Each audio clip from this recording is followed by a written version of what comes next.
सुप्रभात बच्चों।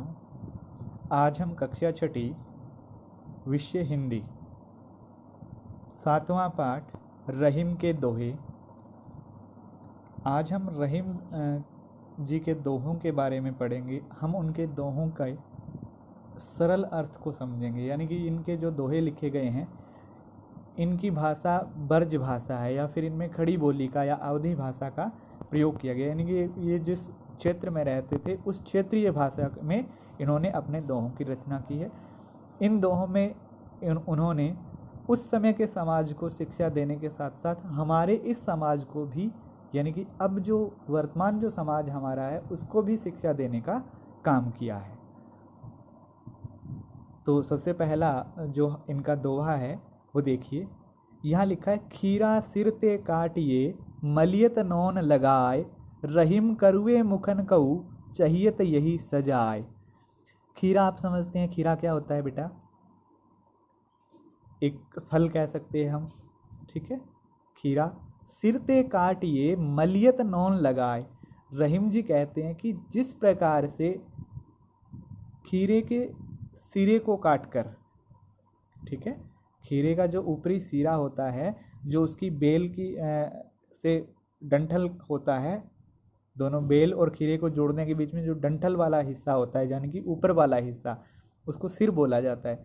तो उस सिर को काट के, यानी कि ऊपर वाले सिरे को काट करके उस पर नमक लगाने से, यानी कि नमक मलियत का मतलब नमक, नौन का मतलब नमक, ठीक है, मलियत मलने से वो मीठा हो जाता है, ठीक है। यानी उसको जब गर्दन उसकी काट दी जाती है, उसको सजा दी जाती है, तो वो क्या होता है? मीठा होता है। फिर रहीमन करुए मुखन का चाहियत यही सजाए। तो उसी प्रकार रहीम जी कहते हैं कि जो कड़वे मुख वाले हैं, यानी कि जिनकी वाणी कठोर है, कड़वी है, उनकी भी यही सजा होनी चाहिए, उनको भी यही सजा मिलनी चाहिए कि उनके भी गर्दन को काट करके उनको नमक से मलना चाहिए, ठीक है। दूसरा देखो बेटा, रूठे सुजन मनाइए जो रूठई शोबार, रहमन फिरी फिरी पोहिए टूटे मुक्ताहार। रूठे हुए सुजन, अच्छे व्यक्ति को मनाइए, जो रूठे 100 बार, चाहे वो 100 बार क्यों न रूठे, उसे हमें मना लेना चाहिए। रहीमन फिरी फिरी पोहिए, रहीम कहते हैं फिरी फिरी बार बार पोहिए, पोना पिरोना चाहिए टूटे हुए मुक्ताहार। मुक्ता का मतलब मोतियों के हार को, ठीक है। यहाँ रहीम जी दूसरे में कहते हैं, रहीम जी कहते हैं कि अगर आपका प्रिय सजन व्यक्ति रूठ जाता है तो उसे मना लीजिए, चाहे वो 100 बार रूठे, आप उसे मनाते रहिए। जिस प्रकार से बार बार टूटने पर भी हम मोतियों के हार को पिरोते रहते हैं, ठीक है।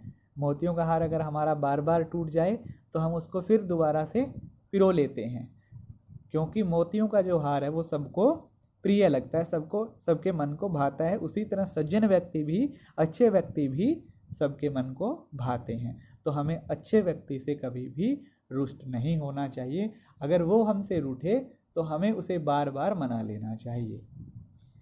फिर तीसरा है दोहा, तरुवर फल नहीं खात है, सरवर पियहि न पान, कही रहीम प्रकाज हित संपत्ति संचहि सुजान। यहाँ रहीम जी ने कहा है कि जैसे वृक्ष अपने फल को नहीं खाता है और सरोवर अपने जल को नहीं पीता है, उसी प्रकार जो सज्जन व्यक्ति है, जो परोपकारी व्यक्ति है, उनका धन भी, उनका इकट्ठा किया हुआ धन भी दूसरों की सेवा में प्रयोग किया जाता है, या दूसरों की सेवा में वो उसका प्रयोग करते हैं। रहीमन धागा प्रेम का मत तोरो चटकाए, तोरे से फिरे न जुरई, जुरई गांठ परि जाए। यहाँ रहीम जी ने कहा है, रहीम जी कहते हैं कि जो हमारा प्रेम रूपी रिश्तों का धागा है उसे हमें नहीं तोड़ना चाहिए, ठीक है। यानी कि जो हमारे प्रेम रूपी आपसी रिश्ते हैं उनको हमें आपस में नहीं तोड़ना चाहिए। तो अगर उनको हमने एक बार तोड़ लिया तो वो फिर नहीं जुड़ेंगे, अगर जुड़ भी गए तो उनमें क्या है, गांठ पड़ जाएगी। ठीक है, उनमें हमेशा जीवन भर क्या रहेगा, संशय रहेगा, शंका रहेगी, एक दूसरे पर विश्वास नहीं होगा। ठीक है, तो इसलिए कहते हैं, रहीम जी कहते हैं कि जिस प्रकार धागा टूट जाता है तो उसमें क्या है, अगर हम उसको जोड़ेंगे तो उसके दोनों हिस्सों में, जब उन दोनों हिस्सों को जोड़ेंगे तो उनमें क्या है, गांठ आ जाएगी। और उसी तरह जो हमारे रिश्ते हैं वो भी क्या है, प्रेम रूपी धागे हैं, उन्हें भी हमें नहीं तोड़ना चाहिए। ठीक है,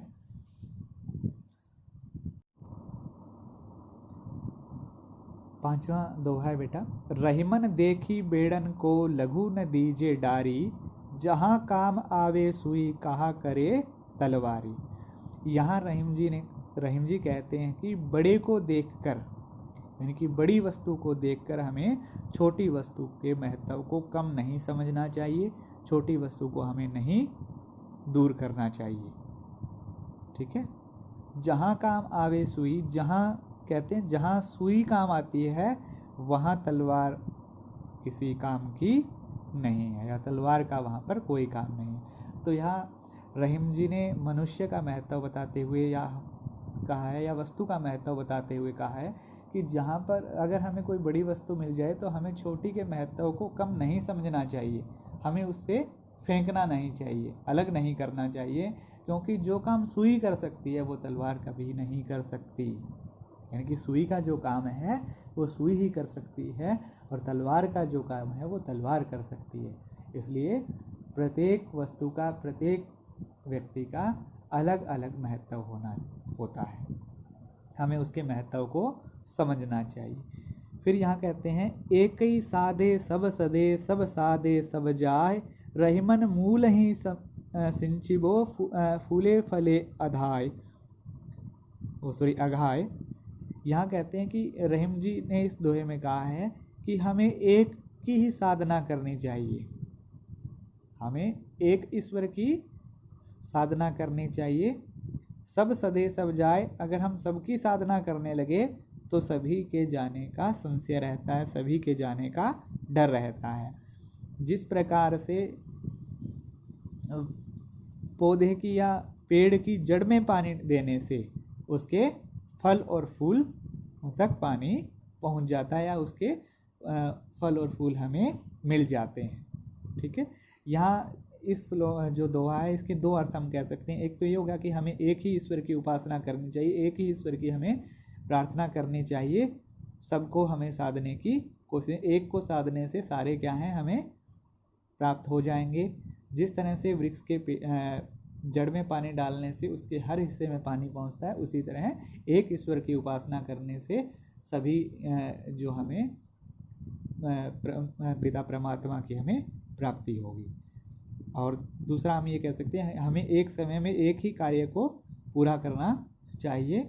सभी कार्यों को अगर हम करने लगे तो वो सभी कार्य हमसे कभी भी पूरे नहीं होंगे। ठीक है, जिस प्रकार वैसे ही जैसे हम पेड़ के जड़ में पानी अगर देंगे तो पेड़ के हर हिस्से में पानी चला जाएगा, और अगर हम उसके सभी हिस्सों को पानी देने लगे तो हमसे पानी उसको नहीं, हम उसके सभी हिस्सों को पानी नहीं पहुंचा सकेंगे। ठीक है, फिर कहते हैं, कह रहीम कैसे निभे केर बेर को संग, वे डोलत रस आपने वाके फटत अंग। यहाँ रहीम जी ने कहा है कि केले और बेर का जो पेड़ है उन दोनों की मित्रता कभी नहीं हो सकती, उन दोनों का साथ कभी नहीं हो सकता, क्योंकि बेर है वो अपनी मस्ती में, बेर का पेड़ है वो तो अपनी मस्ती में डोलता है, और उसके डोलने से केले के जो पेड़ का जो शरीर है, केले का जो पेड़ है उसके अंग यानी कि उसके पत्ते हैं वो फट जाएंगे। क्योंकि बेर जब है, बेर का जो पेड़ है बेरी, जब वो हिलेगी तो उसके टहनियों पर कांटे होते हैं, और वो जब हिलेगा तो वो केले के पत्तों में क्या करेगा, छेद कर देगा, तो उसके केले के अंगों को वो फाड़ देगा।